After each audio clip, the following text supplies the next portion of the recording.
la democracia. Yo creo que la democracia es un acto en el que se respeta la libertad de las personas, libertad de expresión, de movimiento, de vida y de todo. Y aquí se está haciendo la democracia. Yo creo que la democracia es un acto en el que se respeta la libertad de las personas, libertad de expresión, de movimiento, de vida y de todo. Y aquí se está haciendo la democracia. Et dictateur assassin Obiang 310, tu n'as pas compris, on vient de te demander de la fermer, la démocratie tu ne sais pas ce que c'est. Et il est temps qu'Obiang parle de pouvoir, il a pris le pouvoir par les armes. Ça fait 37 ans qu'il a pris le pouvoir par les armes, il a organisé 5 fois et toutes les élections que M. Obiang a organisées, il gagne 99%.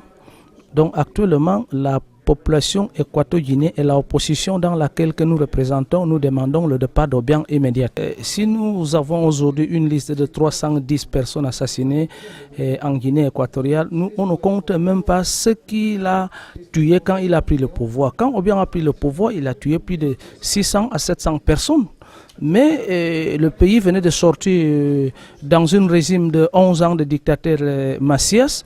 Bon, la population s'est dit, bon, fermons les yeux, les hommes voient, Obiang a promis de remettre le pouvoir à la population. Mais cela fait aujourd'hui 37 ans. Obiang assassin, Obiang corrompt, Obiang presque... On n'a même pas de mots comment nous pourrons désigner le nom d'Obiang. Obiang, au moins en Guinée équatoriale, au moins de 52 enfants. Sous le 52, le ministre de la Sécurité, Obiang, le ministre des Finances, Obiang, le ministre des Transports, Obiang, le ministre de l'Sport, Obiang. Tout le ministère, sous le 57 ministres qui en Guinée équatoriale, il y a au moins 32 à 38 ministres qui appartiennent à la famille Obiang. Ce qui veut dire que le pays entièrement dépend de Obiang et la population ne peut plus continuer à supporter cette situation. C'est pour ça l'ensemble de l'opposition, avec la légitimité de la population, que nous sommes en contact permanent, nous demandons le départ de M. Obiang.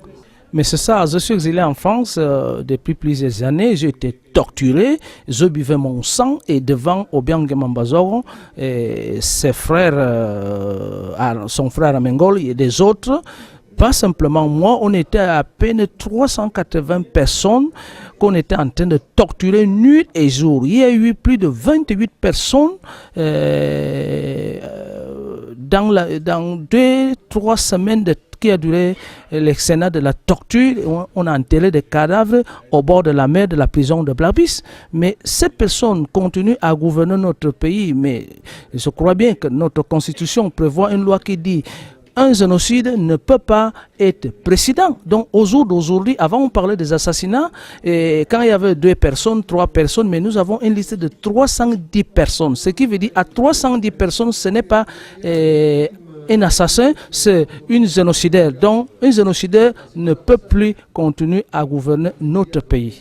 La seule personne qui bloque toutes ces situations, c'est Obiang. Bon, en parlant de xénophobe, on peut dire le capitaine c'est Obiang. Si Obiang est parti, tout cette situation, tout ce que les étrangers, les autres sont en train de soumettre en Guinée équatoriale va changer dans un moment à l'autre. Donc j'envoie un message aux Équato-Guinéens, un message fort qu'ils soient prêts, capables de nous assister pour faire partir Obiang de pouvoir d'ici dans le moment à venir. Ça veut dire d'ici n'importe quel moment.